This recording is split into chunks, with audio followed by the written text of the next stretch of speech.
Incredible courage to speak out against autocrats. Both friends and foes send their agents across borders to hunt down and harass critics, even here on U.S. soil. We've seen disturbing allegations against an Indian government official for involvement in planning to assassinate a U.S. citizen in New York who was critical of the Indian government. This follows allegations of India's involvement in the killing of a Canadian Sikh leader earlier this year. The Modi government had labeled both critics as terrorists. Transnational repression is not new, but modern technologies have expanded the government's reach like never before. One of the most sophisticated global campaigns of transnational repression comes from the People's Republic of China. Of course, they deny this. They have said, and I quote, "The accusations of transnational repression is totally made out of thin air." But tell that to the Olympic figure skater whose father participated in Tiananmen Square protests, or the Asian American Army veteran who ran for Congress in New York, or the Radio Free Asia journalist who lives in Virginia. Beijing targeted all of them and their family members, trying to get tax records, installing cameras in their home, stalking them, imprisoning their family back in China. But it's not just China. Chechen leader told those who opposed him, quote, "This modern age and technology allows us to know everything, and we can find any of you." His patron, President Putin, is just as brutal in his persecution of opponents. He sends his hit squads after those he calls scum and traitors.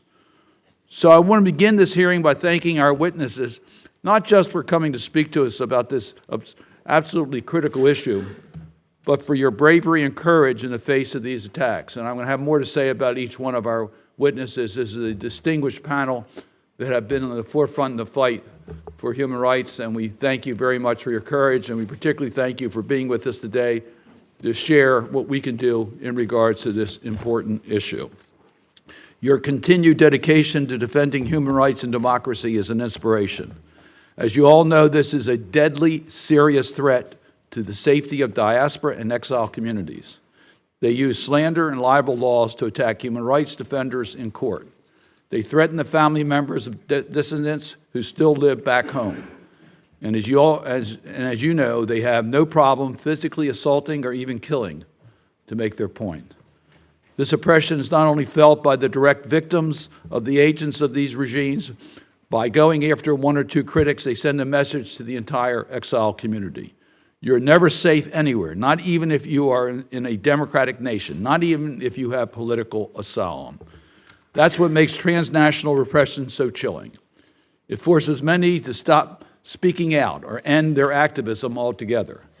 Whether it's China, Russia, Iran, or Tajikistan, these countries threaten human rights defenders all over the world. That is why I wrote to the president of Tajikistan expressing my concerns regarding his treatment of political opponents. And that's why I led the Transnational Repression Accountability and Prevention Act, to increase transparency about these regimes' abuse of Interpol red notices to get local law enforcement to arrest critics. But more is needed. In the coming days, I will be introducing the International Freedom Protection Act. This will address the growing use of transnational oppression by autocratic and illiberal states. I look forward to working with all the colleagues of this committee, Democrats and Republicans, on this legislation. It's now my pleasure to turn it over to my distinguished colleague, Ranking Member Senator Risch. Well, Mr. Chairman, thank you for that, and thank you for your leadership in this particular area. Most Americans are not familiar with the term transnational repression. It's not a household term or a household phrase, but Americans understand the concept. Transnational repression occurs when authoritarian governments go beyond their borders to harass and intimidate their citizens, those who defend human rights abroad, or anyone they consider to be a threat to their regimes. Governments who have gotten away with silencing dissidents inside their own country are now trying to stifle free speech around the world, including the United States. Just last week, the Department of Justice, as the Chairman referred to, unsealed an indictment alleging an Indian government official engaged in a plot to assassinate a U.S. citizen in New York City. It should surprise no one that China is leading the world in using transnational repression to quash any sign of dissent. Last month, CCP, Chinese Communist Party protesters, funded by the Chinese consulate, harassed and assaulted human rights advocates on U.S. soil at APEC in San Francisco. The failure of the administration and the city government to prevent or even respond to these attacks is deeply unfortunate. The administration prioritized a smooth meeting with Xi Jinping over addressing this issue publicly. Hong Kong authorities are increasingly engaged in acts of transnational repression. This fall, Hong Kong authorities issued bounties for political dissidents who left the city, some of whom were seeking asylum in the United States. Prominent Hong Kong businessman Jimmy Lee remains unjustly imprisoned, while the CCP harasses his international legal team. I look forward to hearing directly from Ms. Gallagher on that matter today. Beyond Asia, it is clear the legacy of Soviet tyranny looms large in Eurasia.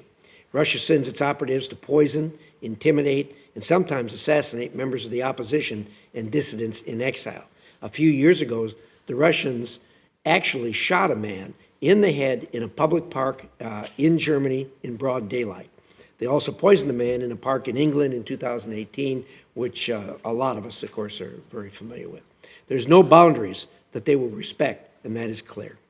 Our NATO ally, Turkey, is also a top offender. While it has decried acts of transnational repression that takes place on its soil, it has also used these same tactics to suppress Turkish dissidents outside of the country.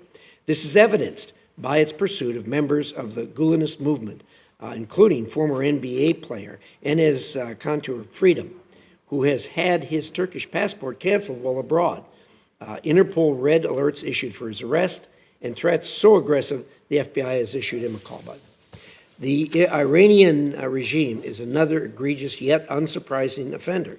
It targets dissidents and critics abroad to include murder and kidnapping plots against Americans on U.S. soil. As countries fail to push back on these increasingly brazen actions that undermine sovereignty and national security, perpetrators grow more emboldened and additional countries adopt similar tactics. I look forward to hearing from our witnesses today on what more can be done to stop this egregious practice, and in particular, I want to hear what we, as the United States government, can do about it. Thank you, Mr. Chairman. Thank you, Senator Risch. As I indicated, we have a really distinguished group of panelists today that have really seen firsthand the consequences of these actions. So today we're honored to welcome Mr. Christo Grusoff, an award-winning investigative journalist and co-founder of the investigative outlet Bellingcat Productions. Through his investigative work, he has exposed numerous Russian plots and assassinations, including identifying the suspect responsible for the poisoning of Russian opposition leader Alexei Navalny. This bravery earned him the European Press Prize for Investigative Reporting in 2019 and the Nanan Prize in 2021. In retaliation for his investigations into the activities of President Putin's Russia, he has experienced intimidation, surveillance, break-ins, and thefts, with Russia ordering his arrest in Ostentia earlier this year. Despite these threats, he has admirably persisted in his work. Welcome.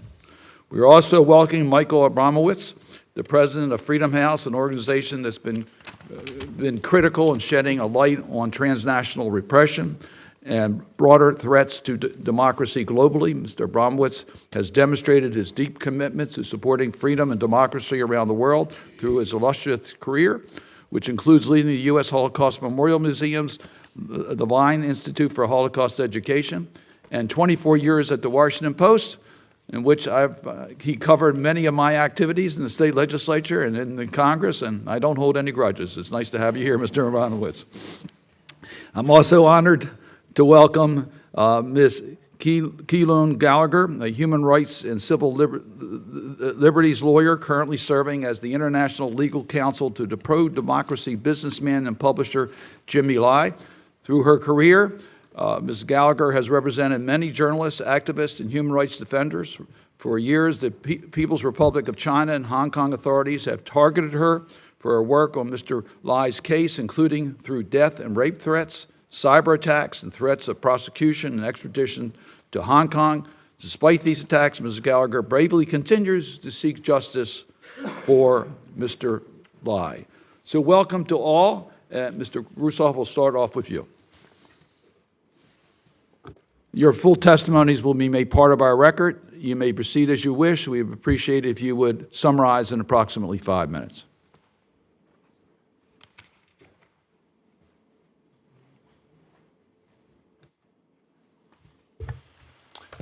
I assume I should go first? Yes. Thank you very much. Dear Chairman, honorable committee members, let me start by asserting that the notion of exclusively domestic repression is a misconception in my view.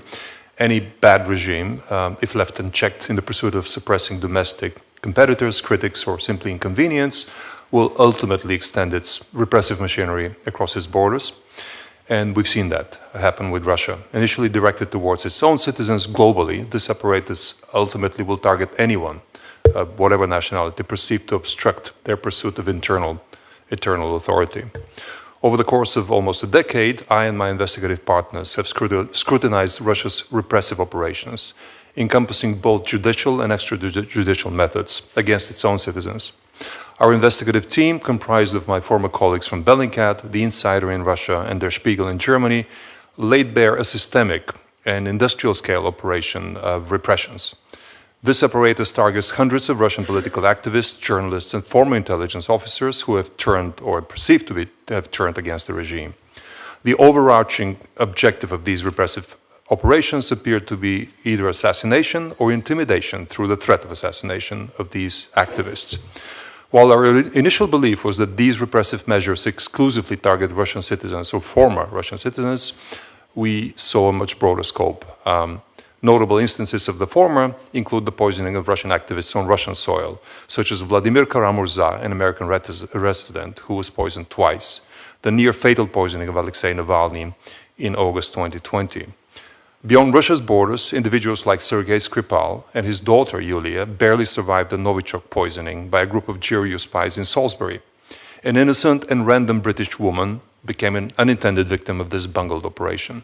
Additionally, at least 7 men of Chechen origin we've investigated and have found to have been killed by undercover agents of FSB's Wimpel unit in Turkey and Germany, as the co-chairman referred to earlier. As our investigations unfolded, it became apparent that Russia's assassination and intimidation attempts were not confined to Russian nationals alone. In 2015, we discovered that a group of GRU spies poisoned and almost killed a Bulgarian arms manufacturer simply for supplying defensive munitions to Ukraine.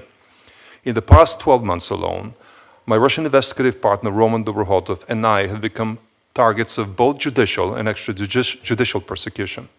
Roman's residence in Moscow was subject to a police raid in front of his minor children, and he narrowly escaped arrest and essentially defected or ran out from Russia under the nose of approaching FSB operatives. Last Christmas, I found myself on Russia's most wanted list with a succinct explanation of my crime. Wanted for a crime, without specifics, depriving me of any opportunity for a defense. Just a month later, law enforcement agencies advised me against my return from the United States to Austria, where I live, citing a clear and present danger posed by a clandestine Russian intelligence operation targeting both me and my colleague Roman. I discovered that Russian intelligence officers had surveilled and tailed Roman and me for nearly 2 years, monitoring all of our movements and awaiting the opportune moment to strike. Regrettably, I'm not at liberty to disclose specifics of this operation, as the case is currently under official investigation in several countries. My, as well as Roman's, work as journalists have been severely restricted by this. We have to stick to our new accidental domiciles, myself in the United States and Roman in the United Kingdom. The constraints on travel for work or leisure with our families persist, as uncertainty looms regarding which country may choose to enforce Kremlin's request for extradition. In the past year alone, Kremlin's transnational repressive operations have seen a surge both in frequency and audacity. Judicially, or within whatever Russia calls justice, arrest warrants have been issued for, or are pending to be issued for US journalist Masha Gessen and Facebook spokesperson Andy Stone. Similarly to my case, Andy stands accused of a crime, leaving the world befuddled about what the crime is. These measures, however, pale in comparison to Kremlin's extrajudicial operations against Russian journalists opposing the war. In the past year, at least 3 women, 2 journalists and 1 political activist have exhibited signs of poisoning with prohibited chemical weapons. These cases involving Elena Kostyuchenko, Irina Babluyan, and Natalia Arnaud which we have investigated with our colleagues at The Insider, remain unresolved, but aligned with Russia's methods. Our investigation has exposed the infiltration by GRU, Russia's military intelligence, of Russian human rights groups abroad, diaspora organizations. And a recent case we discovered involved an undercover GRU officer infiltrating human rights organizations and seeking proximity to Garry Kasparov, another outspoken critic of Putin's regime. The fallacy of domestic-only repression is evident. Russia's regime has been permitted to persecute its opponents domestically without legal consequences for decades. Adhering to the outdated principle of legal sovereignty, civilized countries abstain from conducting independent judicial inquiries into incidents such as the poisoning of Karamazov and Navalny, the assassination of Boris Nemtsov, and many others. Russian colleagues and activists have long shouted at us and at Western leaders against handshaking and dancing at weddings with Putin, cautioning against energy deals that embolden him while he suppresses dissent domestically. Unfortunately, Western leaders only heeded these warnings when Putin invaded a neighboring country.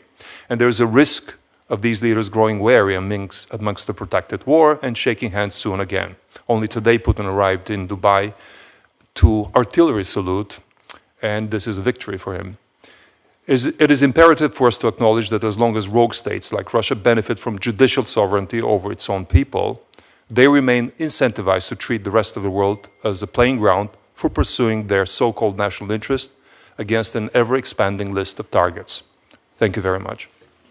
Thank you very much for your testimony. We appreciate it. Mr. Bromwitz? Chairman Cardin, Ranking Member Risch, it's an honor to testify today. Transnational repression occurs when states reach across borders to silence dissent from activists, journalists, and others living in exile, often using intimidation and violence. This phenomenon is not new, but has been made easier by the scale of global migration and modern technologies that allow governments to monitor critics beyond their borders. From 2014 through 2022, Freedom House has collected information on 854 direct physical cases of transnational repression, and this includes assassination, kidnapping, assault, detention, or deportations. These have been committed by 38 governments in 91 countries. These numbers are likely only the tip of the iceberg, as states are also using indirect tactics to intimidate activists in exile through use of spyware, surveillance, threats sent over social media, or threats against their family members back home. The top 10 perpetrators in our assessment are China, Turkey, Tajikistan, Egypt, Russia, Turkmenistan, Uzbekistan, Iran, Belarus, and Rwanda. These 10 countries are responsible for 80% of the cases in our database, and China is responsible for fully 30% of the cases. In the last several years, as my colleague just outlined, we have seen brazen measures to intimidate and silence exile. A prominent case involves a failed Iranian plot to kidnap journalist and women's rights activist Masih Alinejad from a home in Brooklyn. Iran also attempted an assassination that was also unsuccessful. Alinejad now lives under federal protection. Just weeks ago, a group of activists were physically assaulted in San Francisco during the Asia-Pacific Economic Cooperation Summit while protesting human rights violations by Xi Jinping and the Chinese Communist Party. It's not only authoritarian governments accused of transnational oppression, as Senators Risch and Cardin pointed out. The Canadian Prime Minister has implicated the government of India in the June murder of a Sikh activist and a Canadian citizen in Canada. And just last week, the Department of Justice alleged in an indictment that an Indian national in India was hired by an Indian government official to orchestrate the assassination of a U.S. citizen who was a Sikh activist. The impact of transnational repression on targeted individuals is severe.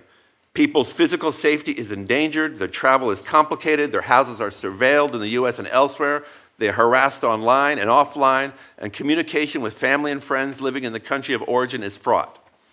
The impact on journalists is especially noteworthy. As the space for free media and dissent has closed in authoritarian countries, governments are increasingly reaching outward to target exiled journalists who continue to do their vital work from abroad. We have a new report just out today that we've shared with the committee that describes the repressive toolkit used against targeted exiled journalists in the media. At least 26 governments have targeted journalists, and 112 of our 854 cases in our database involve journalists.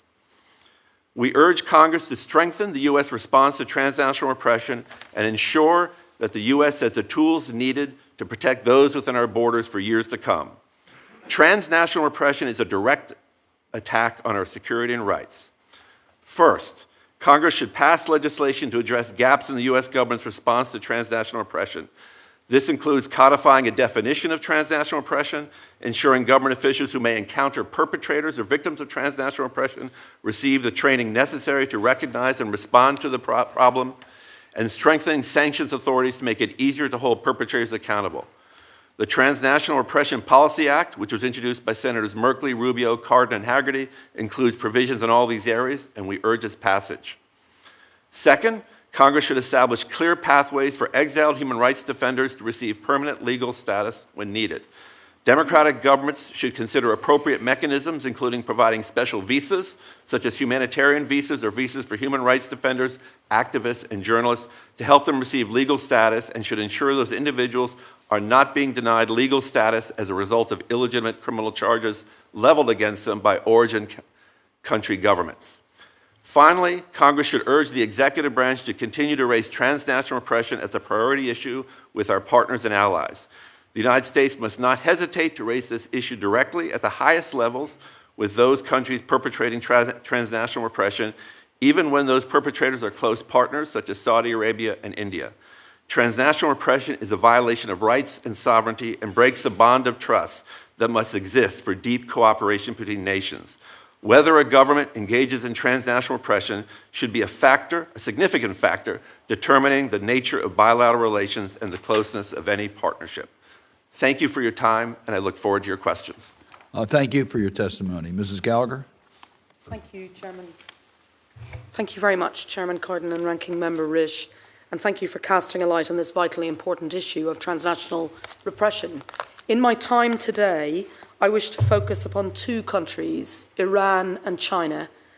First, I want to look at something I'm increasingly seeing in my work as an international lawyer, the extraterritorial targeting of Iranian journalists worldwide.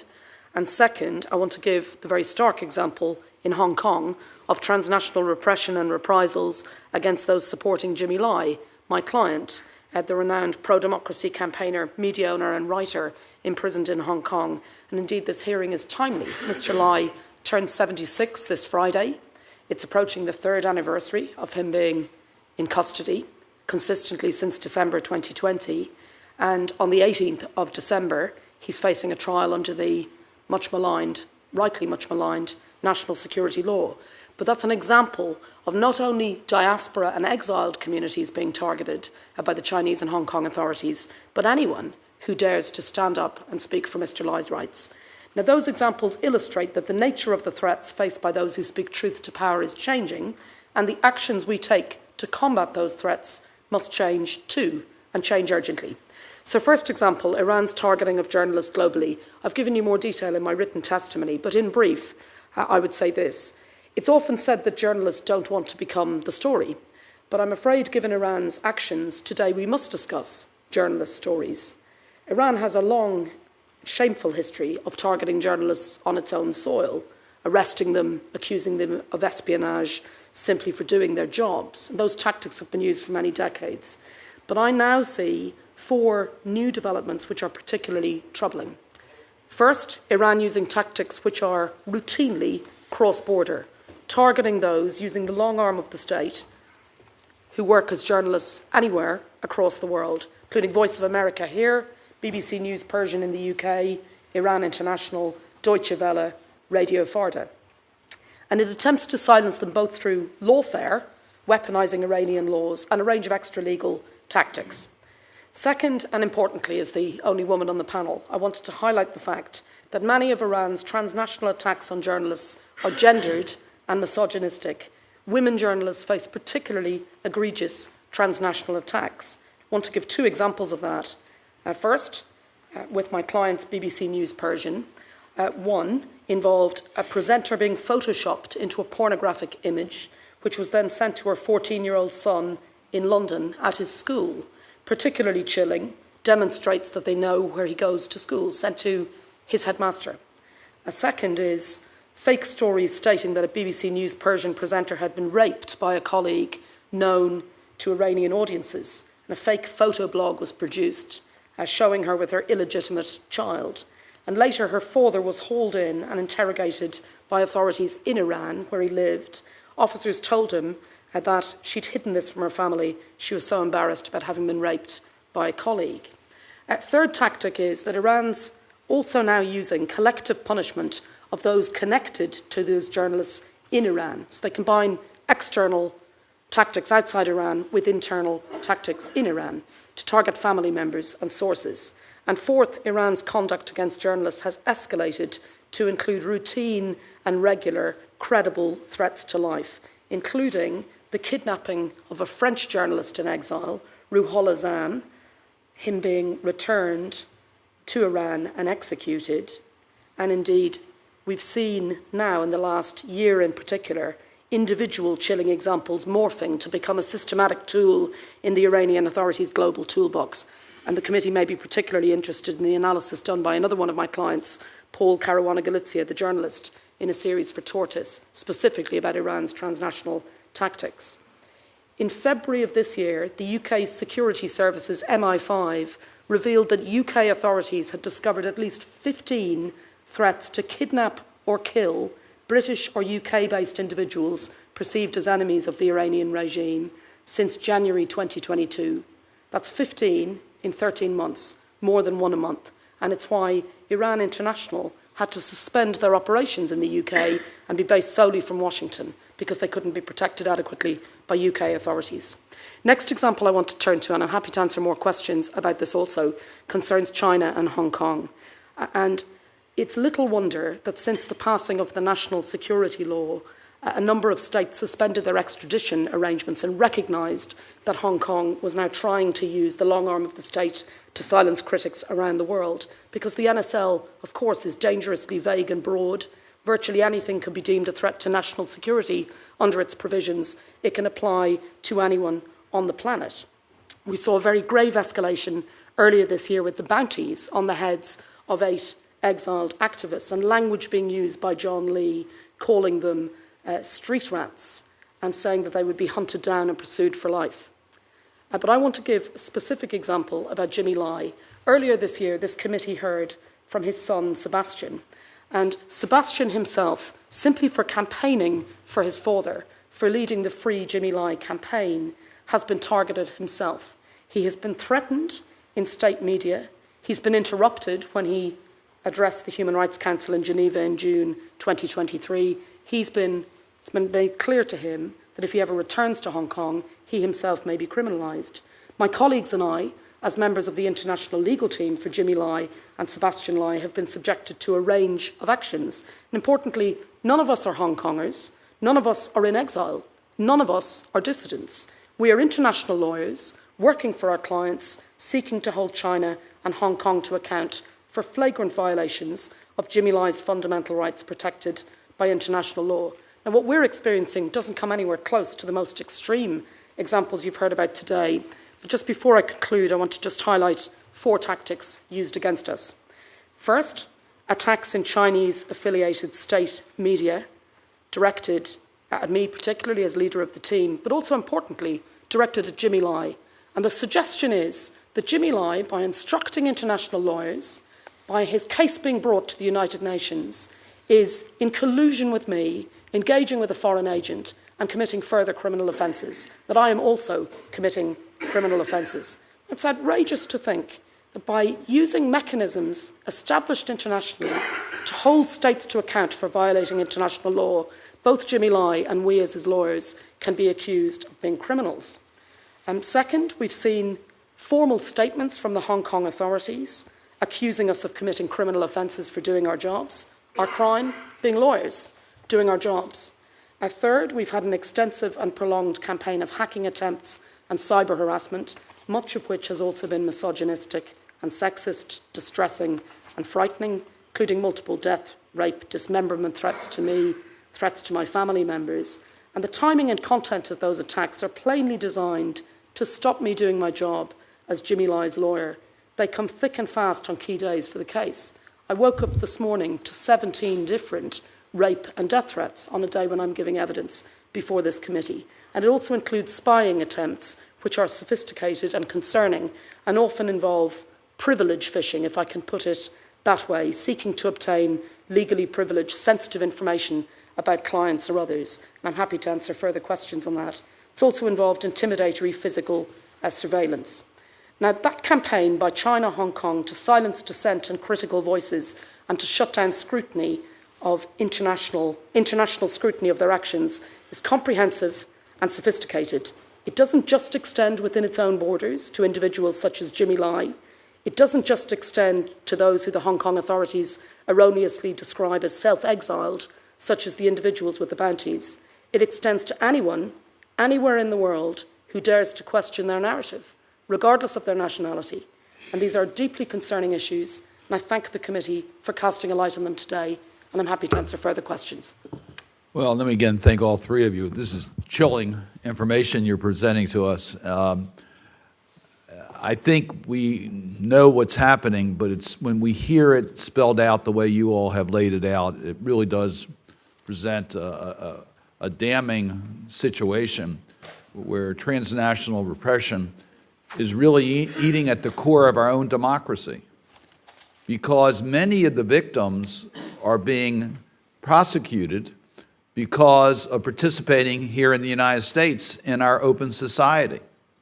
That is a direct attack at our system of government, and it compromises our ability to get objective information. I think of Kara-Murza, who's currently in prison in Russia. He was indicted and sent to prison because of his activities here in the United States and informing our committees about what was happening in Russia. That's why he was in prison, poisoned a couple times, survived that, but now is lingering in prison. I think of Sergei Magnitsky and bringing that cause here to the United States by Bill Browder. Both of course, Sergei Magnitsky was arrested, tortured, and killed, and Bill Browder is under indictment in Russia. And so I think about so many of these cases that are really aimed at what is happening here in the United States. I have a constituent, Muyai Gazi from Rwanda, who, because of a speech he gave in 2006, critical of what was happening in Rwanda, he was sentenced to 14 years in prison in Rwanda for what he said here in the United States, just open speech. So it really does affect our system. So we know that, and Mr. Grusoff, you are at risk. We recognize that in travel. We saw that with Bill Browder with Red Notice through Interpol, that you could be picked up by a democratic state because of the obligations under the Interpol system on Red Notice. You know, we're trying to correct some of those issues, but it seems to me we've got to be much more aggressive because you're at risk. You're at risk here, but you're certainly at risk if you travel. And I appreciate Mr. Abramowitz giving us a roadmap of some things that we can do, but tell us more effectively how we can help you. You know, we put a spotlight on these issues. We don't hide from this. We want to give you a platform. We want the world to know what is happening. But what more can we do to protect, particularly our two people that are here that are on basically frontline soldiers in this campaign? What else would you like to see the United States Senate do?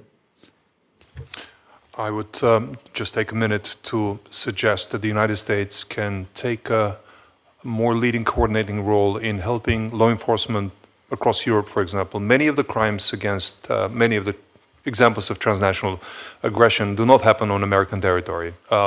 The Russians, for example, would not dare, usually by the old rules, nobody knows what the new rules are, but the old rules of the game, they would not dare attack somebody on American territory, at least not physically. But they do it in Europe. And you have to understand that this is an organized crime group called a country, and as the late John McCain used to call them. And they operate like an organized crime group with operations in different countries, but no one country has the vision of how they operate as a whole. And somebody needs to take the initiative to help the government of the Czech Republic or the government of Germany or of Austria to complete the puzzle of understanding how these operations are conducted. And therefore, investigations against such prospective or committed crimes against journalists and activists must be coordinated on a transnational scale. So transnational crime must be fought with transnational measures, and we do not see that happening. So I think the United States can allocate resources, and maybe the Senate can help with that, for such a coordinating body that actually advises and coordinates different law enforcement agencies across the world. Thanks for that suggestion. Mrs. Gallagher, any suggestions on what you'd like to see us do? Yeah, thank you. And Mr. Chairman, may I start by saying I don't at all put myself in the same category of frontline worker in the way that Christo Grozev is. Indeed, the person who's really in the front line is my client, Jimmy Lai. And ultimately, the reason that these secondary transnational tactics are being used against Sebastian Lai for speaking out for his father or against us as the lawyers is because it's another weapon with which to target, ultimately, Jimmy Lai himself. So I just want to emphasise that. I do think there are a number of actions which could be taken. The first thing is that the enemies of freedom are sophisticated and coordinated. And I think we need to be much more sophisticated and coordinated in how we deal with these tactics. We have seen the US government with the role that it's taken on hostage-taking and arbitrary detention of US nationals abroad, creating the role of special envoy, so that you have some muscle memory in a centralised place where you can look at the tactics that are used about arbitrary detention and hostage-taking in Iran, in Rwanda, in Egypt, and so on.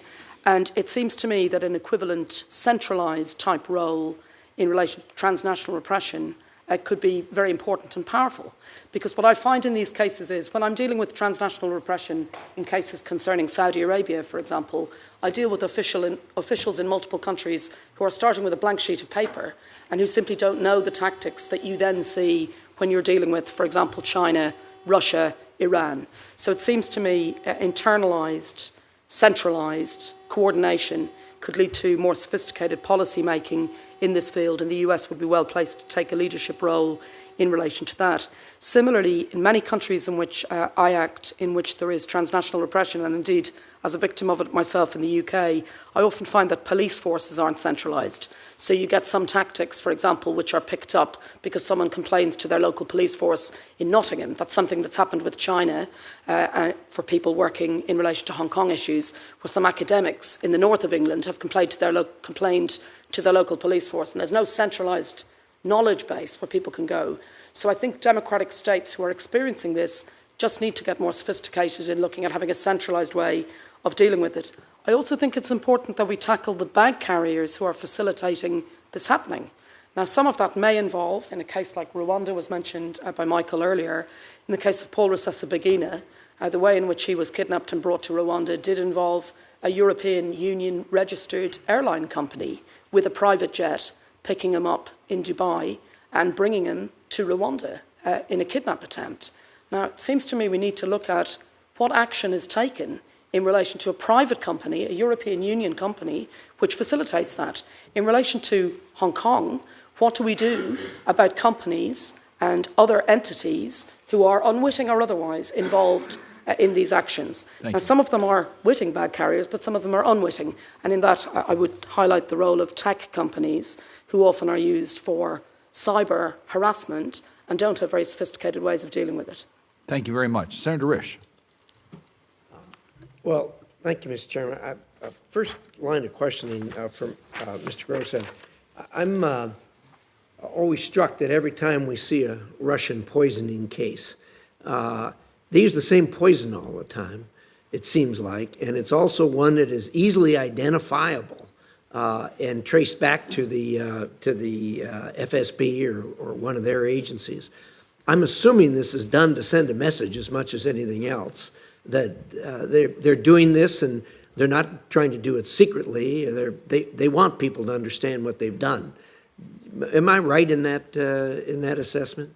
That is a good of an analysis as anyone. We don't know what exactly is in their head, but my conclusion is that they have an optional approach. They are trying to use a weapon that they continually improve over the years and invest millions and millions in making more efficient, on the hope that it may remain undiscovered, but in the case it gets discovered, it has such a scary reputation that it achieves a different outcome, which is fear and intimidation. So they win from their point of view either way. If it remains undiscovered, they win. If it gets discovered and it points to them, they also win. They have zero reputation cost, and thus you're right that they don't mind being discovered.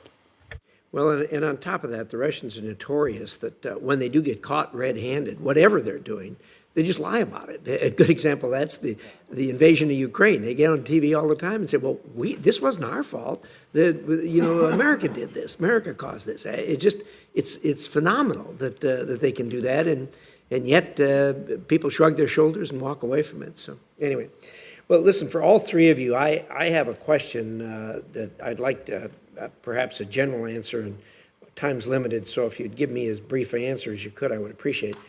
I think we're at a point on the planet where countries are deciding which club they're going to belong to. Is it a freedom and democracy and a government that is created by the people and operated by the people and disciplined by the people, or is it a dictatorship, an autocracy?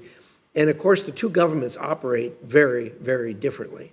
And I note that none of the cases that have been referred to here today come from democratic countries. They come from the autocracies. So I think that our challenge as human beings in this century, in the 21st century, is going to be trying to figure out how the two groups of countries exist on this planet without killing each other. Because I think one thing we can all agree on, North Korea, Iran, China, they're not going to change. They're going to be the same for a long, long time to come for the foreseeable future. You hope that there's some change, but hope, as we all know, isn't much of a strategy. And the democracies are not going to change. We're not going to change. Great Britain's not going to change. The countries that make up those the group of free countries aren't going to change. So the conduct we're talking about specifically in this hearing are small instances, and I say that not to demean them, because when I say small, I mean compared to a war like what's going on in Ukraine or in Israel. They're a unique, specific incident. They wind up in a newspaper reporting. Everybody reads it and what have you, but they turn the page and move on to sports or something else. So how do we deal with these? From country to country, how do we as a country deal with these, with the countries who perpetrate that and other free countries without going to war over them, obviously? And there needs to be some kind of discipline. There needs to be some kind of accountability. But how do you do that? What's your recommendation in how we deal with these? Let's go down the ideas just like we started. Mr. Gross, if you'd start. Very briefly, and I've said this before, I would advocate for invoking the principle of universal jurisdiction whenever feasible to investigate crimes that otherwise remain uninvestigated, because bad actors are not going to investigate themselves. So many countries have the principle of universal jurisdiction. Partly the United States can invoke it, but a crime that happens across several countries outside of the United States and has its core, its basis of an action decided in Moscow can still be prosecuted, but it is not at the moment. Everybody delivers the benefit of the principle of judicial sovereignty to bad actors, and this is one way that it, I think, can be somewhat curtailed. But you also pointed out that not every country is in the camp of either the bad actor or the good actor. Some countries are borderline. They're nominally democracies, and they are in many respects democracies, but they sometimes are afraid of taking action against China or Russia because of economic pressures. And those are very insidious non-actions sometimes. For example, Bulgaria, Hungary, Georgia, the country of Georgia, within certain governments are afraid to prosecute Russian crime or Chinese crime that happens on their territory. And such non-actions actually can be sanctioned. Sanctions can be imposed against the people not prosecuting by the United States. So these are two examples I could see as very practical. I'm out of time, but briefly, Mr. Abramowitz. Thank you for the question. A couple points I'd like to make. First of all, I think since Freedom House began reporting on this phenomenon 3 or 4 years ago, I think that democratic governments have actually begun to kind of be much more aware of the problem and to actually do things about it. Is it perfect? No. But you see law enforcement agencies like the Justice Department, Homeland Security, the FBI, their agents are being educated about the problem. They're noticing these cases that they might not have noticed before. We talk with Western democracies as well. They are really beginning to be much more focused on this issue. There's not like a silver bullet, Senator, with this. I think that you know, we have in my testimony I outlined a range of different things: sanctions, visa bans, you know, the creation of tip lines for people to tip off law enforcement. This is going to be a generational struggle, I think. You know, Russia, as you pointed out, Russia and China are not going anywhere. Other countries are choosing sides now. And I think what's really important is for particularly the United States government and other democracies to make clear that this is unacceptable behavior and to not sweep this under the rug. So when, especially you know, people that are friendly to the United States, I mentioned India and Saudi Arabia, and these are, in Saudi Arabia is a significant perpetrator of transnational repression. We've had 2 big cases that have been outlined from India recently. This should be a matter that is in the bilateral relationship, and if it's seen as being swept under the rug, then I think other governments will not take it as seriously. Senator Menendez. Thank you, Mr. Chairman. The People's Republic of China has committed a despicable campaign of genocide against the Uyghur people and has exported its oppression to target ethnic and religious minority groups and their family members globally. Since 1997, members of the Uyghur diaspora have experienced the long reach of the PRC's authoritarianism in the form of unprovoked harassment, intimidation, and coercion. Communities in our own nation are victims of China's repression. Mr. Abramowitz, how do China's tactics differ and remain unpublicized compared to other countries when it is the key enabler of transnational repression? Senator, China is the world leader on transnational repression. That's been very clear from our reports, from the work that my colleagues have done. They conduct the most sophisticated, global, and comprehensive campaign of transnational repression in the world. I would say that China's efforts Is your mic on? by 3 particular noteworthy trends. Number one, sorry about that. Yeah. Thank you. Number one, the campaign targets many groups: ethnic and religious minorities, political dissidents, human rights activists, journalists, and former insiders. It's the full range of tactics that they use, from direct attacks like kidnapping dissidents, co-opting other countries to detain their dissidents, and also, in the case of the Uyghurs that you outlined, really threatening their families to get their family members who are living in the free world to basically shut up. Finally, you know, the sheer breadth and global scale of the campaign is incredible, and you know, outspoken members of the Hong Kong diaspora have found themselves in the dragnet, as have many others. So it's really the #1 country, the #1 perpetrator. How can the United States help support governments to combat China's repression of minority groups abroad? And, for example, can Magnitsky sanctions be utilized to hold the perpetrators enabling China's transnational repression accountable? We've certainly been in favor of the greater use of the Magnitsky sanctions to target individuals. We think that there can be changes to the law to make perpetrators of transnational repression, you know, more squarely within the focus of the sanction regime.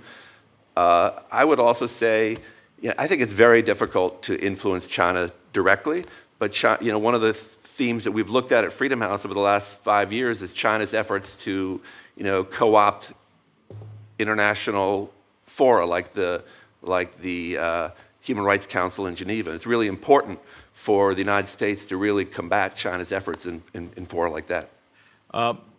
Russia imprisons dissenters like Vladimir Kara-Murza and Alexander Navalny that threaten Putin's power, and it shuts down independent media to control the behavior and flow of information to its citizens. But sadly, Russia's repression doesn't stop within its borders. In 2022, Russia journalist Evgenia Balatarova fled to Kazakhstan after Russian police searched her house due to her online presence in opposition to Russia's illegal war against Ukraine. Kazakh authorities then detained her when they learned of the criminal charges against her and told her she wasn't allowed to leave Kazakhstan. Mr. Groves, have there been widespread transnational repression activities targeting Russian journalists and media services who move abroad after Russia invaded Ukraine? Yes, I gave example with at least three cases where Russian journalists have been targeted or activists have been targeted abroad with assassination attempts, which may have intended to just be inconclusive assassination attempts, just to send a shiver down the spine of other journalists. Women were selected, in my view, specifically because of the terror from a Russian perspective of the fact that they're not stopping at gender or boundary. And we've seen more attempts than the three, but the three are conclusively linked to chemical weapons that we believe are only in the hands of Russia. So we've seen attempts by Russian authorities to force countries that are nominally democratic to extradite Russians that are in those countries. Kazakhstan is one example, but Bulgaria is another example. Austria is another example. So there are many attempts for judicial repression, in addition to the extrajudicial that we mentioned earlier. I think we're talking about cases that are definitely close to 100, not just one or two. 100. Yeah. Yes. Mr. Chair, if I may, one last question. In November, the Nicaraguan regime applauded the unprecedented win of the first Miss Universe winner and called her win a moment of, quote, legitimate joy and pride. Shortly after, the director of the Miss Nicaragua pageant, Karen Celebretti, was prohibited from returning to Nicaragua, and her husband and son in Nicaragua were detained on accusations of conspiracy dating back to 2018. Clearly, the Ortega regime intends to use such tactics to silence all dissenters, both within Nicaragua and abroad. Mr. Groves, how should the United States respond to the Ortega regime's intimidation of Karen Celebretti and her family? As we discussed earlier, we believe that sanction tools such as the Magnitsky Act should not be exclusively used to countries like Russia. They can definitely be applied to the context of Nicaragua as well. Thank you. Thank you, Mr. Chair. Senator Ricketts. Great. Thank you, Mr. Chairman. Many Americans believe that the Chinese Communist Party is an external threat only. However, this hearing illustrates the long tentacles of authoritarian regimes like the CCP and that it knows no borders. This became obvious with the revelation that the CCP is operating secret police stations in overseas centers around the world, including here in the United States, to intimidate, threaten, and harass Chinese dissidents. While the case in New York is well known, there are reports that there could be others, including in my home state of Nebraska. This is a flagrant violation of our sovereignty and must be addressed swiftly and forcefully. But as countries have woken up to the threat of these police stations and overseas centers, the CCP has adapted. According to a recent report by Safeguard Defenders, the CCP is running a global network of consular volunteers through its embassies and consulates who form part of the United Front influence to enforce operations on foreign soil. These consular volunteers are mostly used to help with administrative tasks linked to consular protection, risk assessments, and even warnings and advisories to overseas citizens and organizations. This gives them the full access to individuals' personal information, may also enhance their control over overseas communities and dissenters. According to the report, none of these liaisons have been declared to host country authorities by the PRC or other relevant actors, let alone receive consent. While the PRC embassies and consulates have been using these informal networks for at least a decade, they were recently formalized through a state council decree in September. Mr. Abramowitz, in your testimony, you said that host governments and law enforcement officials must pay increasing attention to the role of diplomatic staff and proxy actors working on behalf of the origin states to intimidate exiles. What role do these consular volunteers play in enhancing the CCP's ability to conduct transnational repression activities? Senator, the honest truth is my knowledge on this issue is really from the human rights group that you cited, did very good work on that. It's deeply disturbing.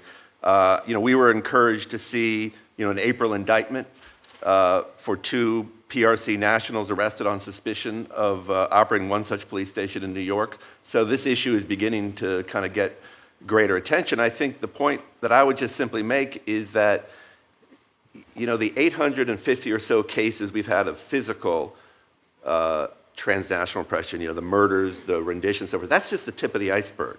And countries like China are employing surveillance, these police stations, spyware, just all manner of tactics. And I think it's a wake-up call for the nation.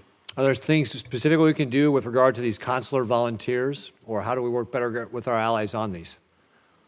Well, I think the one thing that comes to mind that I would suggest is that I would say if it comes to the attention of the State Department or a foreign ministry in a certain country that a diplomat is behaving outside of the normal diplomat channels, that seems to me grounds for expulsion. In addition to formalizing consular volunteers, other parts of the CCP's new regulations on consular protection could allow it to grow into its capacity to carry out transnational repression. In Article 7 of this State Council new regulation that I mentioned, it states that the PRC embassies can act unilaterally under quote-unquote special circumstances, granted that there is permission from the host country. Under Article 7, it states the PRC embassies Article 3 rather states the consulates are responsible when, quote, the rights of Chinese nationals are violated, or simply if help is needed. The PRC might target a Chinese national abroad under almost any pretext, but these are new regulations that could provide formal grounds for the PRC consulates to intervene in overseas private affairs of Chinese nationals, whether they are welcome government support or not. What's your takeaway on this, Mr. Abramovich, with regard to these new security rules from embassies and consulates? And are there specific things we should do in light of this new regulation that the State Council and the Chinese government has passed? Let me just ask, if I may, I think my colleague wanted to say one thing on that. Oh, sure, absolutely. Ms. Gallagher. Because she had just some... It's just following your question earlier about the overseas police stations and the consular volunteers. Just a quick point. When the NGO Safeguard Defenders published their report on Chinese police stations abroad, they received on that day an email purportedly coming from me as an international human rights lawyer in that space, saying your report is superb, I'd like to offer you my services pro bono, I'd like to help. And they engaged with that email, and after a period of time, they started getting asked questions about their sources for the report. And luckily, the person who received the email at Safeguard Defenders thought something wasn't quite right and reached out to me through another source, and we discovered that it was quite a sophisticated fake. Now, that's an example of this kind of privilege fishing that I've been speaking about, where people purport to be lawyers, people who are well respected, and reach out in that way. Indeed, I've had those privilege fishing type emails from people purporting to be staffers to members of the Senate, and from people who purport to be partners in US law firms. They're very sophisticated, and it does seem to me there's a very simple step which could be taken in relation to that. The US government, of course, issued a business advisory warning US businesses of emerging risks to their operations and activities in Hong Kong in July 2021. It does seem to me these tactics of transnational repression that are being used, including that example of privilege fishing and purporting to be professionals in order to obtain sensitive information, which may put people at very serious risk, that should obviously be the subject of quite clear guidance from the US government, it seems to us, so that people are warned about this tactic. And I, for my part, share the concerns which you raised, Senator, regarding broadly this issue. And it does also seem to me, in the US, unusually, there's obviously been criminal justice activity in relation to the overseas police stations. Many, many countries, there was none. There have been very few prosecutions arising from those overseas police stations, which is concerning. Mr. Chairman, may I have a follow-up question with Ms. Gallagher? Please do. So on these new regulations the Chinese government state councils put out with regard to the behavior of their consulates and these consular volunteers and so forth, what steps do you think we as the United States and our allies should take with regard to these new regulations that came out? So I would ask that you respond briefly, if you could. Of course. I can give you a more detailed answer on that in writing subsequently, if that would be helpful. Oh, that'd be great. Great. Thank you very much. Thank you, Mr. Chairman. Thank you. We have a statement from the Sikh Coalition that's well documented, and without objection, it'll be made part of the record. Senator Kane. Thank you, Mr. Chair, and that's a good segue into my line of questioning. It's one thing to deal with this behavior when it comes from a nation that we would sort of put into the adversary camp, China, Iran, others. But you, Mr. Abramowitz, mentioned in particular nations like India, with which we have a strong relationship, or Saudi Arabia, one a democracy, one a monarchy. And I want to just focus on how do we deal with this when it is a nation that we're in partnership with. And I want to use India as an example. I'd like to introduce into the record an article from the Wall Street Journal, December 2, foiled plot to kill U.S. Sikh is linked to murder of a Canadian activist. Without objection, be included in the record. And I want to read the first two paragraphs of the letter. I think members of the panel understand this, but I just want to make sure the public does. Hours after a Sikh community leader was assassinated by two masked men in the parking lot of his temple in Canada, a senior Indian security officer sent a drug trafficker he knew a video of the blood-covered victim slumped over in his truck. An hour later, he followed that up with the New York address of another Sikh activist he wanted killed. The trafficker got right on it, according to U.S. prosecutors. He passed on the video and other messages to a purported hitman who had already accepted a $15,000 advance payment for the contract killing on U.S. soil and suggested there could be more such work. Quote, "We have so many targets," he told the hired gun, who he didn't know was really an undercover U.S. law enforcement officer.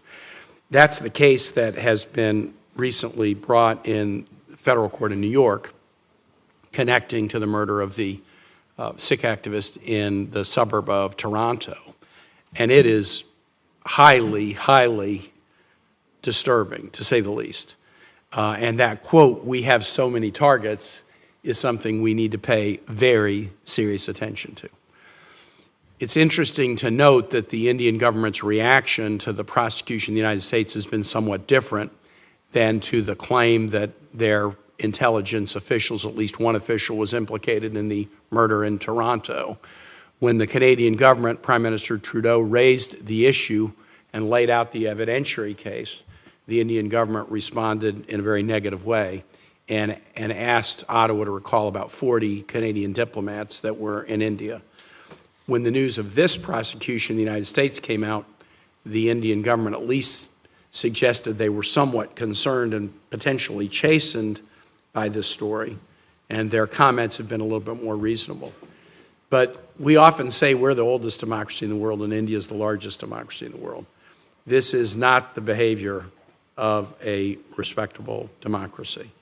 And I would like you to just use this as use the Indian example when we're dealing with a nation that we have such strong connections to. We have military connections, economic connections, connections of family. Our Indian American diaspora community in the United States is such an important part of who we are as a country.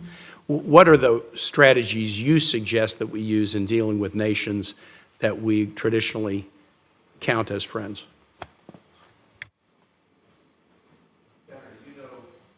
Microphone.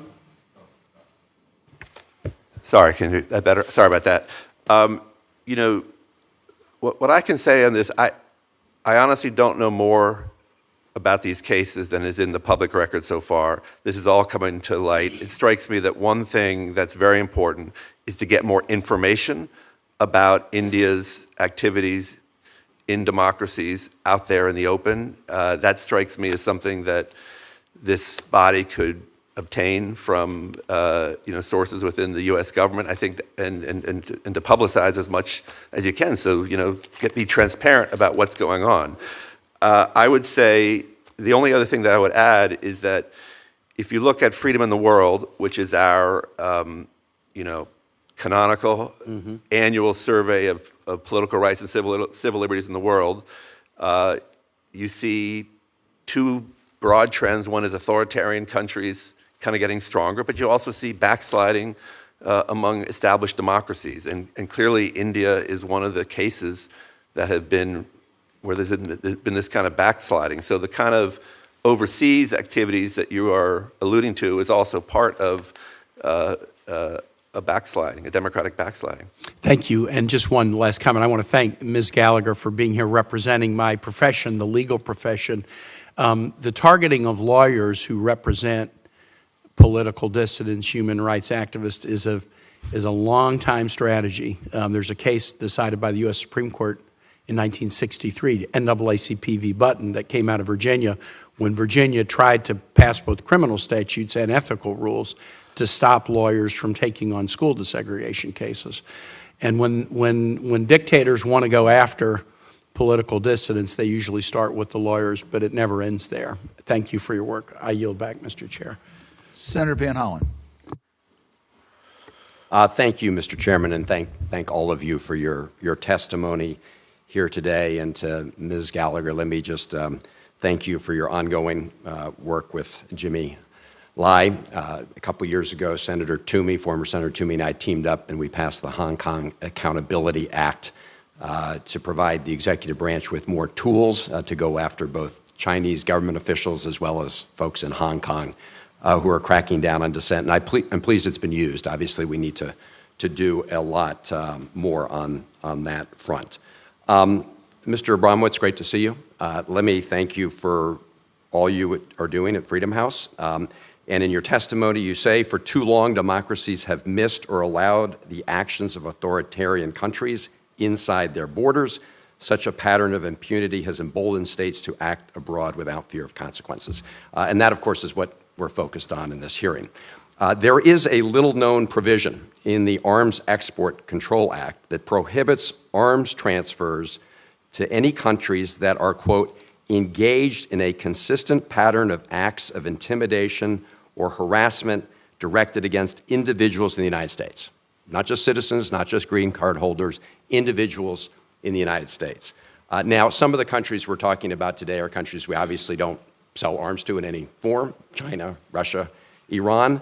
But there are many governments out there that are engaged in this kind of intimidation and harassment of individuals on U.S. soil who are. So would you agree that we should use all of the tools at our disposal? Because a October GAO report just came out, indicated that this provision of law has actually never been used.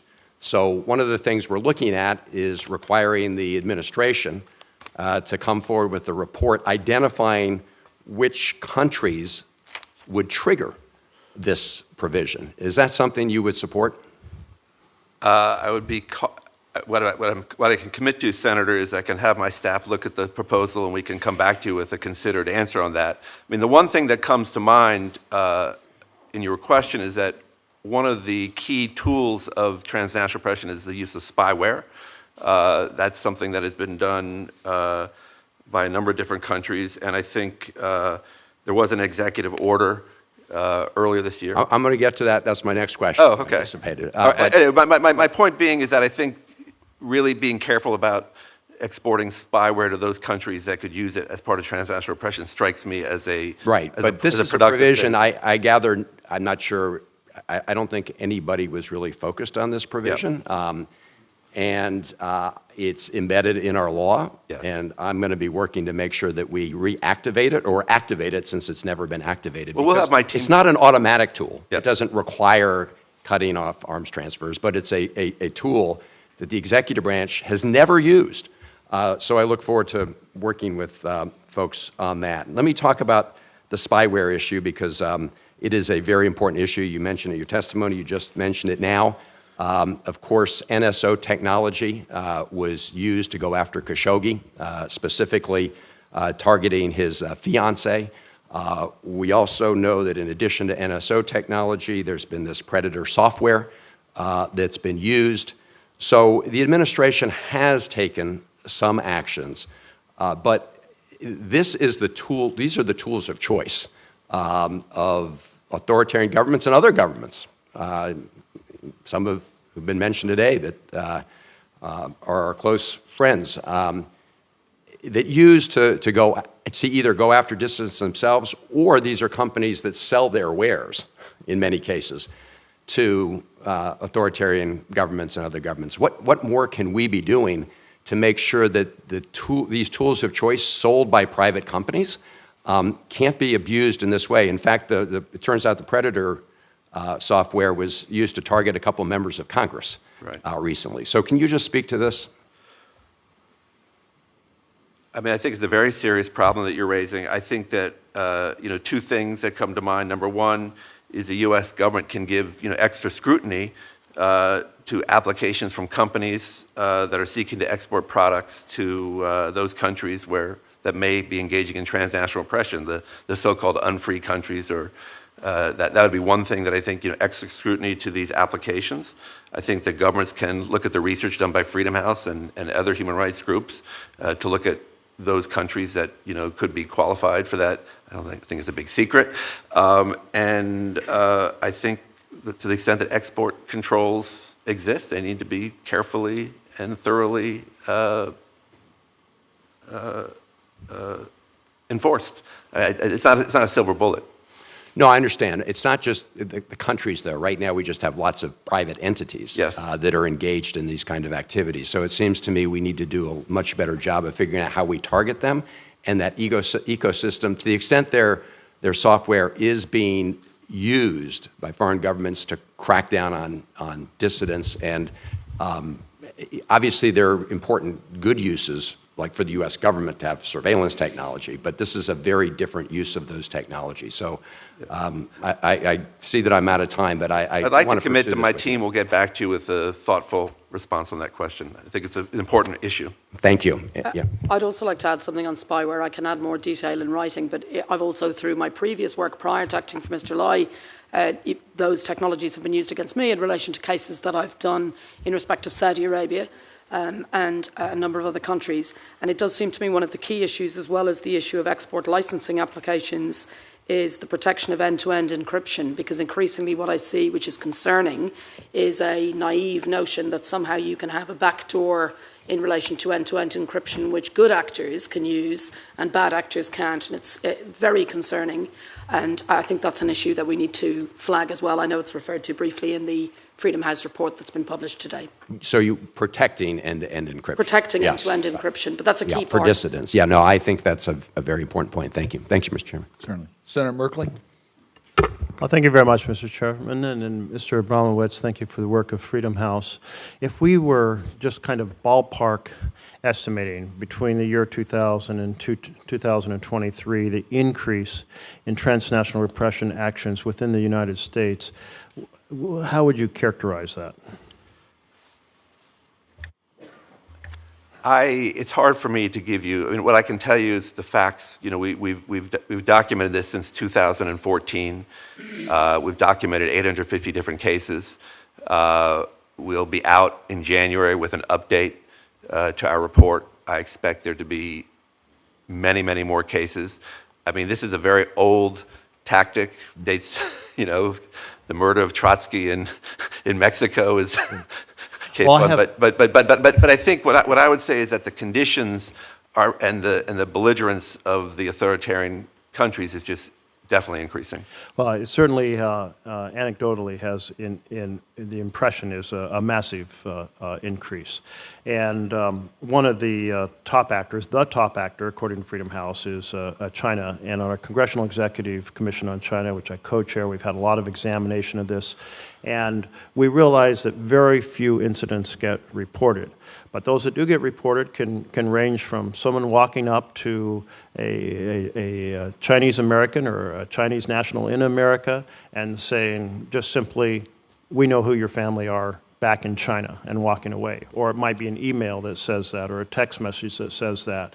And I've been pressing for the FBI to develop a much better system and publicity in trying to collect information about these incidents.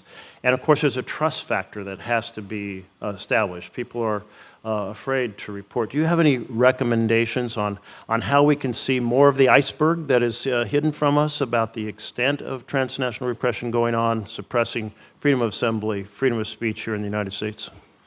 Well, I would say two things. Number one, I think codify a definition of this so that everyone knows what you're talking about, and then directing the law enforcement agencies to collect that information. I think they already are doing that to some extent, but I think as my testimony indicated, we're at the tip of the iceberg. Yeah, they're collecting very, very little. And in fact, the FBI, when I have repeatedly approached them, says, well, we're just going to tell people to call our national tip line, which is a tip line for everything in the world.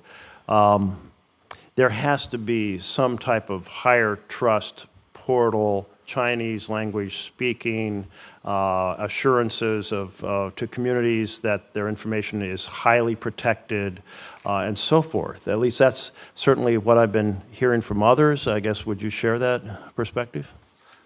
In general, yes. I think that I just will say that my team has spent a lot of time over the last couple of years briefing out the findings of our research to different law enforcement agencies. There's a huge appetite of information because I think many individual agents, they'll see a case and it seems like a isolated case, but in fact, it's part of a larger national and global story. And so I think anything we can do to paint that larger picture would be very valuable.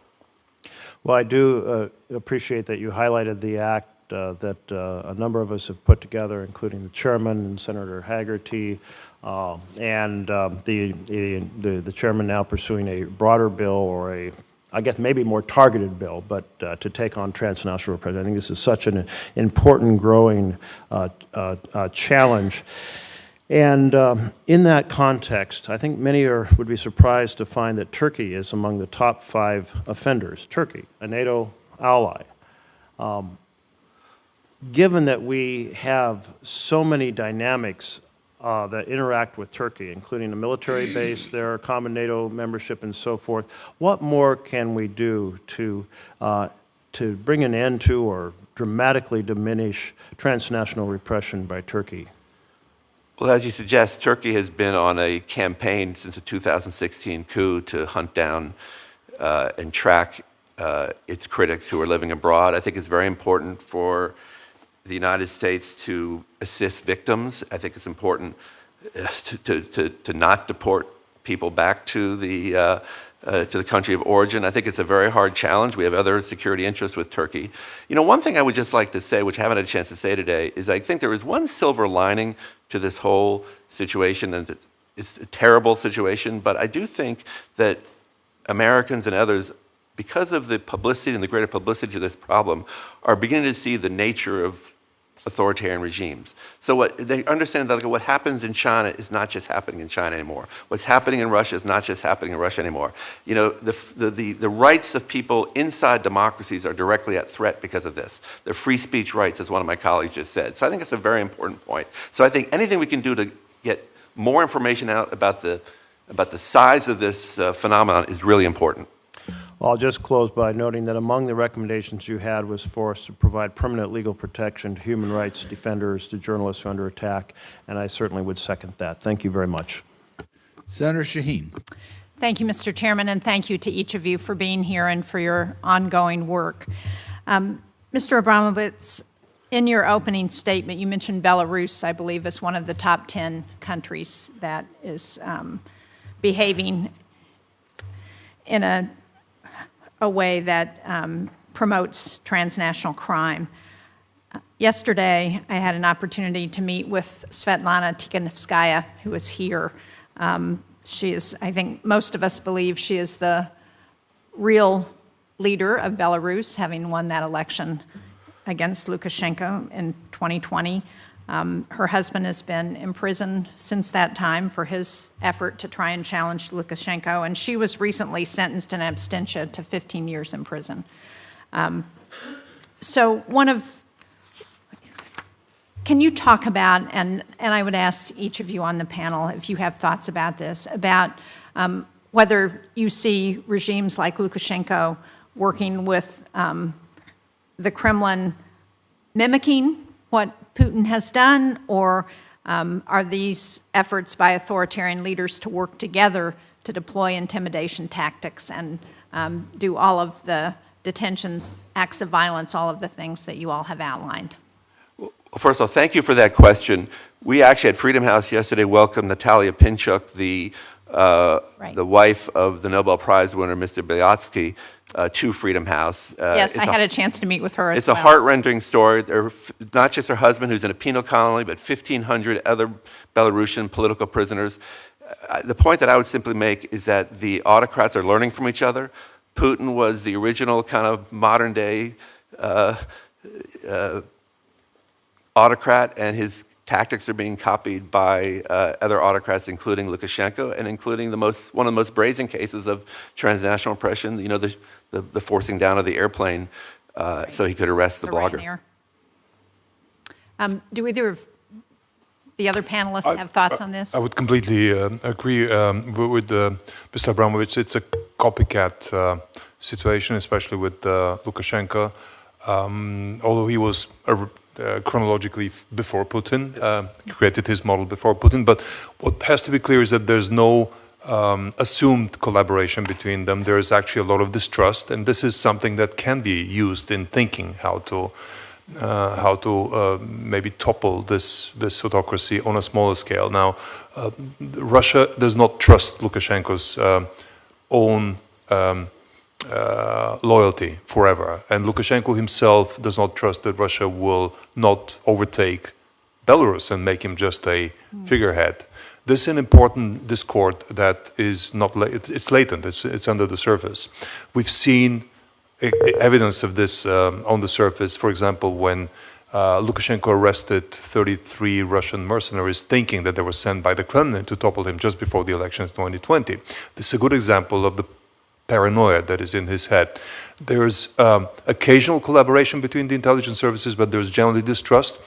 And we've seen cases where Russia has sent their own agents to actually watch over what Lukashenko says, what member of his government says at certain press conferences, because they do not trust him. And again, this is an opportunity as much as a threat. Thank you.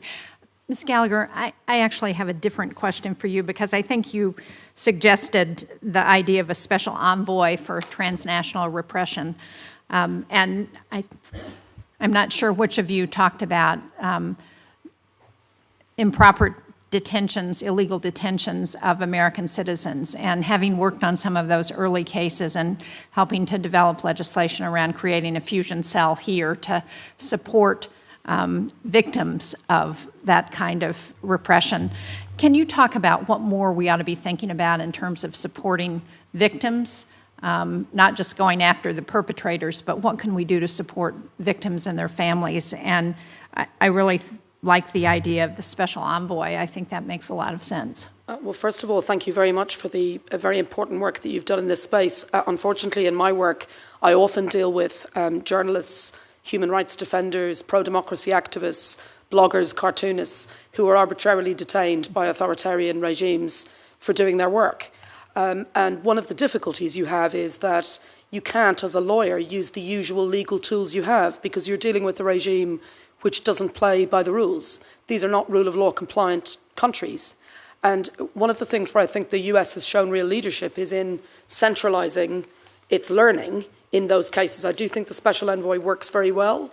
I met with him recently, and indeed I understand he's in the UK today giving evidence. There's no equivalent role in the UK.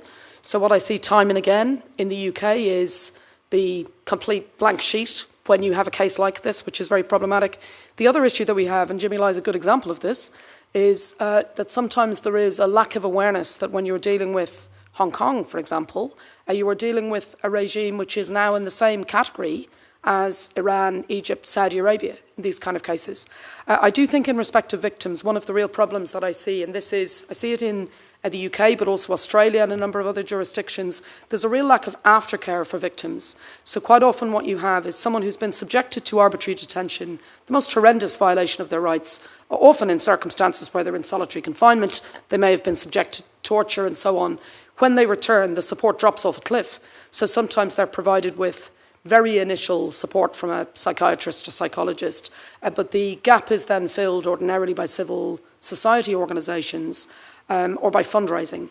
And that's a very serious problem. And I think that's one obvious area. I should also just say on the playbook question that you asked my colleagues, I think that what I'm increasingly seeing in my work and the patterns that I'm seeing is, and Belarus is a good example, whether it's working directly with the Kremlin or just simply copying the tactics, we're now seeing that there is a dictator's playbook and mechanisms which are used, which are effective in transnational repression, are inevitably going to be spreading and used by others. And it's one of the reasons why it's such a high political priority to deal with China, who we all agree is the most serious actor in this space, the most sophisticated actor in this space. And unless we treat that as the political priority which it deserves to be, we will see those tactics spreading, picked up by others, in the way that we saw Russia's tactics picked up by Belarus most graphically with that example of Roman Protasevich being hijacked in a Ryanair plane and forcibly brought within jurisdiction.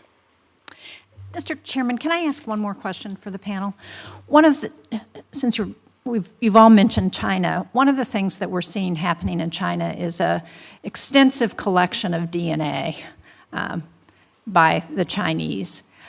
Are there ways in which you're concerned that they're going to use this database to promote the kind of transnational repression that you all are talking about? How do you see that working, or is that totally different than what you think we're dealing with now? I think as we look at AI and the prospects for AI in the future, that this is an area that we ought to be thinking about.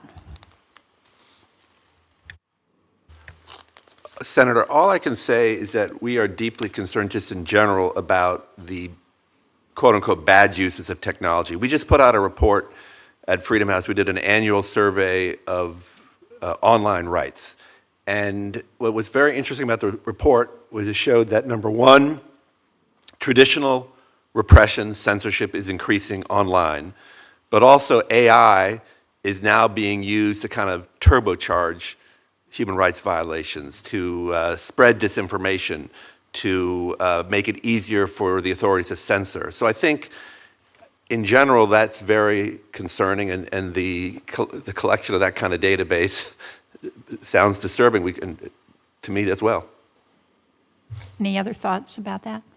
I would, again, hypothetically and analytically, I would imagine that would contribute to the tool set of transnational oppression and repression, for example, by the inability of good governments to offer protection to, with the usual traditional methods of witness protection, for example, because the one biometric that you cannot change is DNA. You can change the face, you can change the fingerprints, but you cannot change DNA. So theoretically, the Chinese government could use that to verify the identity of their enemies even after they've received protection. And of course, I agree with the comments about theoretically how it could be used. I don't have any comments specifically on that issue or that database, simply because it's not within my area of expertise, but I'd be happy to look at it if helpful.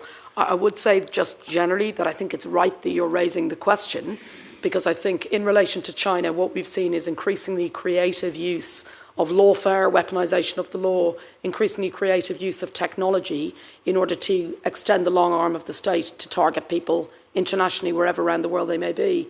And it does seem to me that quite often we respond to that in a firefighting way, in a defensive, responsive way. And I mentioned earlier the enemies of freedom being creative. It's time for us to get creative too. It does seem to me that we should be preemptively thinking about what their next moves may be.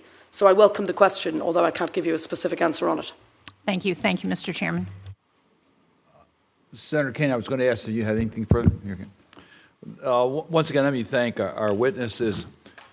It's clear to us that transnational regression, there's the victim, and we're obviously concerned about the individual that has been victimized by these actions, but it's also compromising the ability of the nation in which that person comes from having the type of participation that's necessary for that country's growth. And then there's also the concerns it has on our own democracies, because it denies us the opportunity to hear different views, and it compromises our own country. And we see over and over again that democratic institutions are used by our adversaries for their own advantage. This is another example where they're using our open system to gain information, to supply disinformation in order to advance their causes. The discussions that took place just recently on the AI, you may not be aware, but every senator is going through AI 101, 102, 103, and 104. I think the last classes are this week. And we are looking at how we can get a handle on AI from a government regulatory point of view, not to stop technology, but to deal, as Mr. Abramowitz said, the bad actors and what you're seeing out there. How can we try to bring this in? So this is just an open invitation to all three of you. As we go through this process, if you see a role that we can play in Congress in the regulation of AI as it relates to this issue, don't hesitate to supply that information to us. This committee has some jurisdiction over potential bill that'll be coming out next year. There's going to be some individual bills coming out on urgent issues, but the general bill we expect to come out next year. Please give us that, because I would welcome provisions that could help us deal with this current challenge. The record of the committee will remain open until close of business tomorrow for those that might have questions. You already have a few questions that you volunteered to answer, Mrs. Gallagher. We appreciate that very much. But so the record will remain open for the questions, and then we would ask that you, to the extent the questions are asked, that you try to get replies to us in a timely way. And in concluding this, again, to thank the three of you for your contribution to these issues, to your willingness to take on an incredible challenge, and in some cases, personal risks, including, as has been pointed out, not only the individual here, Mr. Grossoff, your challenge, but Mrs. Gallagher as a lawyer, you're at risk as well. And Mr. Abramowitz, people sometimes go after the adversary groups, the groups that are trying to get the information out there. So we recognize these are challenging times. So thank you again, and with that, the hearing will stand adjourned.